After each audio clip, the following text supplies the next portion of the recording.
ko'pchilik insonlarni mana shu risk menejment mavzusi juda ham qiynaydi va aynan buni qoidalarga, bu narsalarga bo'ysungan odam pulni hech qachon silib qo'ymasligini tushunmaydi. Agarda mana shu o'rgatgan narsalarimga siz qat'iy amal qiladigan bo'lsangiz, har bitta ochayotgan zelkalaringizni hisob kitobini oladigan bo'lsangiz, siz hech qachon zelkalaringizda minus yopmaysiz yoki bo'lmasa ham hech qachon pulingizni silib qolmaysiz. Va aynan sizning balansingiz uchun, depozitingiz uchun mana shu bo'lim, mana shu qoidalarga amal qilishingiz uzoqroqqa yetib olishingizga foyda beradi va xudo xolisa balansingizni ko'paytirishga, ya'ni prosatka qilmasdan turib ko'proq daromad qilishga yordam beradi. Keldi, bugun sizlar bilan mana shu mavzu haqida gaplashamiz. Xo'p, o'zi risk menejment qiyin narsa emas, juda ham oson narsa va mana shu oson narsaga ko'pchilik bo'ysunishga qiynaladi. Bugun sizlarga mana shu mavzuni to'liq tushuntirib berishga harakat qilaman. Xo'p, risk menejment tasavvur qilaylik, balansingizda $1000 pul bor. $1000 sizlar qancha pulni yo'qotib qo'ysanglar, afsus qilmaysizlar, ya'ni bundan qanchasidan zarar ko'radigan bo'lsanglar, siqilib, kayfiyatingiz tushib ketib, qanaqadir stressga tushib qolmaysizlar. Shu narsani birinchi bilib olishimiz kerak. Misol uchun, kimdadir bu narsa $10, kimdadir $50, kimdadir $100, kimdir $500 yo'qotib olsa achinmaydi. Lekin aynan bugun mana shu risk menejmentda biz hammamiz o'zimizdan kelib chiqib hisob kitobni qilishni o'rganamiz. Deylik, misol uchun balansingiz $1000 va mana shu $1000 dan siz $100 da risk qila olasiz. Demak, $100 da yo'qotib oladigan bo'lsangiz, ya'ni yo'qib ketadigan bo'lsa, siz achinmas ekansiz. Keldi, mana shu narsani sizlarga qisqaroq qilib tushuntirishga harakat qilaman. Tasavvur qiling, bitta qiz bilan tanishmoqchisiz yoki bitta insonga yoqtirib qolganingizni aytmoqchisiz. Prosta borib turib, "Nomeringni ber, sen bilan yaxshi ko'rmoqchiman, gaplashmoqchiman" deysiz, beradimi nomerini? O'sha holatda so'raganingizni shansi qancha-yu? Bir kuni uyga borib kul tashab ketib, ikkinchi kuni xat yozib, uchinchi kuni yana qanaqadir sovg'alar jo'natib, to'rtinchi kuni universitetdan oldin kutib olganingiz qanaqa? Bittada o'sha shansingizni yo'qotib o'rgandan ko'ra sizga o'sha narsani 10 taga ko'paytirgan yaxshi, ya'ni 10 marta imkoniyat berilgani yaxshi. Tasavvur qiling, endi shu narsani tradingda ko'ramiz. Mana bitta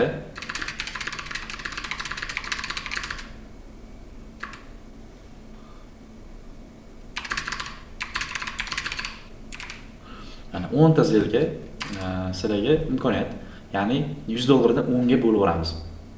$100 dan 10 ga bo'ladigan bo'lsa necha? Har bitta zelkamizga $10 dan tushadi. Ya'ni to'liqroq aytadigan bo'lsak, mana bu yerda riskimiz $100 edi. Endi buni har bitta zelkaga qilayotgan riskimizni ko'rishimiz kerak.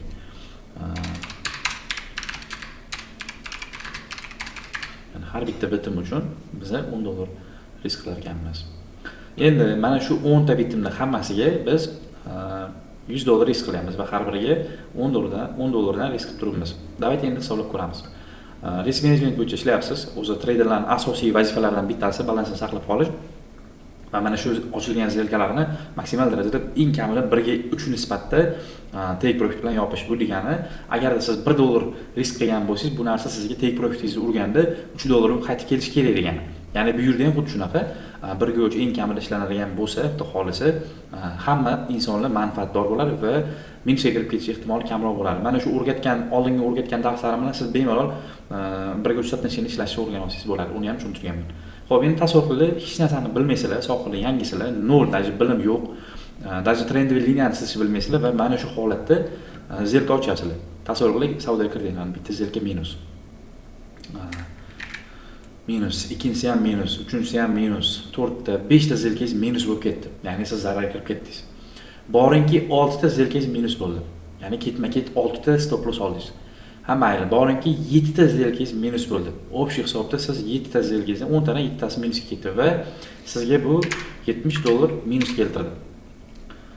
Xo'p, minus $70.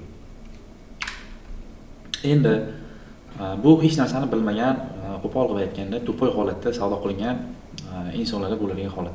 Endi mana shu holatda sizning 3 ta zelkangiz foydaga o'tib ketsa, tasavvur qiling, 3 ta, 10 tadan 3 tasi o'xshab qolsa. Endi bu menimcha to'poy trader ham kirib turib 10 ta zelka ochadigan bo'lsa, 10 tadan 3 tasini take profit bilan yopadi. Chunki bozor har doim bir tarafga qarab ketavermaydi-ku, bozor doimiy tarzda o'ynab, doimiy tarzda harakat bo'lib qoladi va nima deydi, ehtimollar nazariyasiga o'xshagan narsa, bu ham o'sha 10 ta zelkangizdan ehtimoliy 3 tasi o'xshab qolsa. Endi davayt buni hisoblab ko'ramiz. 3 ta zelkangiz sizga qancha foyda olib keladi? Xo'p, boshida tushuntirganimdek, 1 ga 3 soatnashingda, ya'ni har bitta qilgan $10 ko'paytiramiz 3 ga. Bu $30 dan bo'ladi. Ya'ni har bitta mana bu zelkalarning har biri sizga $30 dan olib keladi. Ya'ni bu yerda 3 ta zelkangiz bor, 3 ta zelkangiz sizga jami $90 pul olib keldi. tasavvur qilyapsizmi? Mana faktiski o'ylab hisoblab ko'radigan bo'lsangiz, bu narsa bir qanaqadir magic narsa emas, oddiy narsa. Birga uchratnashinglar bo'lsa bo'ldi. Va aynan men sizlarga minimalizm eng o'xshamay qolgan yomon holatini ko'rsatib beryapman. Bu degani mana shu holatda 3 ta zilga sizlarni mana bu yerda 7 ta xatoliklarni qoplab ketyapti. O'shaning uchun ham statistika bor o'rtoqlar. Ko'pchilik treyderlar bu sohani mag'lubiyat bilan tark etib chiqib ketib qoladi bu sohadan. Bu sohani o'rgana olmasdan xarid qilishadi, o'zi umuman bu soha haqida fikrlarini o'zgartirib, umuman qaytib kirmaydigan bo'lib chiqib ketadi mag'lubiyat bilan. Chunki ko'p narsaga tushunmaganligi uchun, ko'p narsaga mana shunaqa qoidalarga amal qilmaganligi uchun shu holatga kelib qolgan bo'ladi. Endi statistikaning yana bitta tarafi bor. O'sha mag'lubiyatlarga qaramasdan oldinga harakat qilib, o'zini kuchini o'zi ko'rib, mana shu narsalarni o'rganib, bozordagi qonuniyatlarni, hamma narsalarni o'rganib sayin bu odamni o'sha mana shu bozorda o'zini kuchli his qilib boraveradi. Ya'ni o'sha o'rgangan bilimlarni amaliyotda qo'llaydi. Mana oralari ham bo'lishi mumkin. Misol uchun, oldin trend va liniyani tizishga qiynalgan inson hozir bozor bitta qarab holatini, tarz bittada analiz qilib tashlaydigan, bozor holatini bittada ko'rib qoladigan insonlar bo'lishi ham mumkin. Endi ana shu insonlar qayta harakat qilavergani, qayta harakat qilavergani, misol uchun 3 oy, 4 oy, 10 oy, balkim 2 yil minusda yurgan odamlarni 3-yilda foydaga olib chiqib qo'yadi. Bilasizmi? Mana shu 2 yilda qilgan xatoini kerak bo'lsa 1 kunda topib qo'yadi. Ya'ni 1 kunda mana shu sohani daromadga olib chiqib ketadi. Xuddi shunaqa mana shu 7 ta qoqilishlardan so'ng 3 dona zelkani o'zi sizlarni mana shunaqa daromadga olib chiqib qo'yapti. Endi qaranglar. Xo'p, bu narsani tushundinglar. Endi buni hisob-kitob qilishni o'zini shart-sharoiti bor. Ya'ni sizlar qanaqa zelga ochishinglar kerak, qayerdan zelga ochishinglar kerak va stop loss bilan take profit bilan qayerga joylashtirishinglar kerak.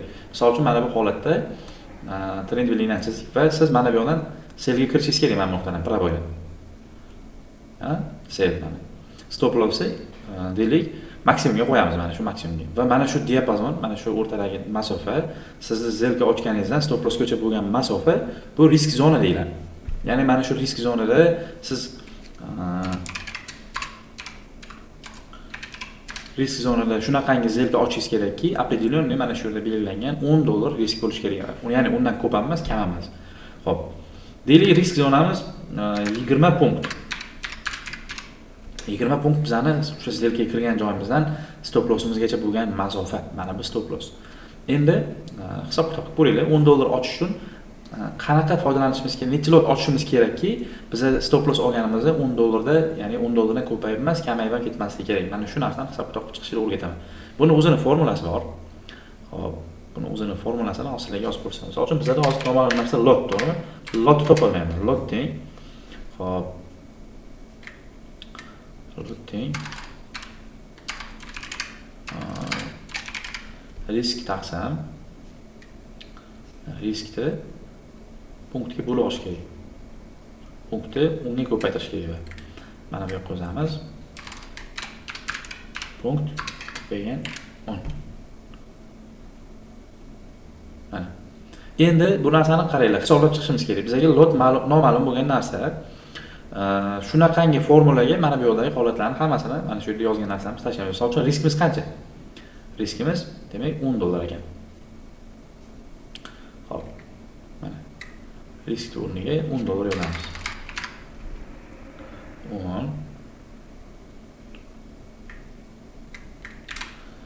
Mana bu chiza qo'ying. Punktimiz qancha edi? Punktimiz bu o'sha risk zona, ya'ni mana bu stop lossgacha bo'lgan masofa, zelga ochgan joyimizdan stop lossgacha bo'lgan masofa bu bizani o'sha risk zonamiz bo'ladi deylik. Mana 20 punkt ekan, 20 ko'paygan 10. 10 bu o'zgarmas birlik o'rtoqlar. Mana bu 10 standart lotda hisoblaydigan bo'lsangiz, bir standart lotda punktiga $10 foyda yoki zarar qilamiz. Endi va mana bu yoqdagi pips punkt hisobiga mana shu biza pipsda hisoblangan holatidan ko'ra biz buni punktga o'zgartira olishimiz kerak. Mana bu 20 bu bunday olganda pips, tushunyapsizlarmi? Endi mana shuni sizlarga tushuntirib berishga harakat qilaman. Qarang.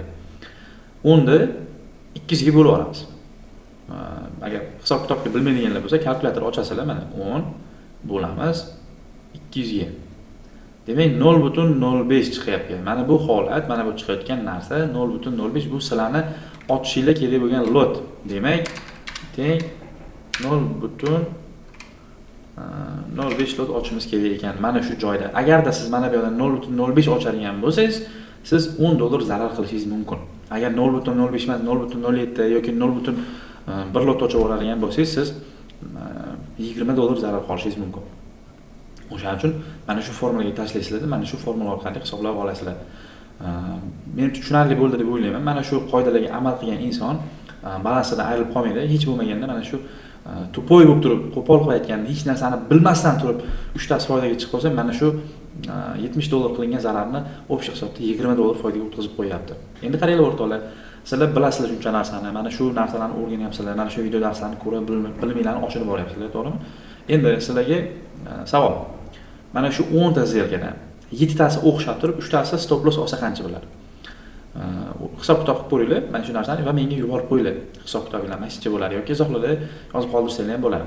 Qancha bo'ldi? Misol uchun 7 tasi foyda bo'lsa, 3 tasi zarar bo'lsa, sizlarga qancha foyda olib keladi? O'sha hisobda qancha foyda qilasizlar? Mana shu narsani o'zingizlar uchun hisoblab ko'ringlar.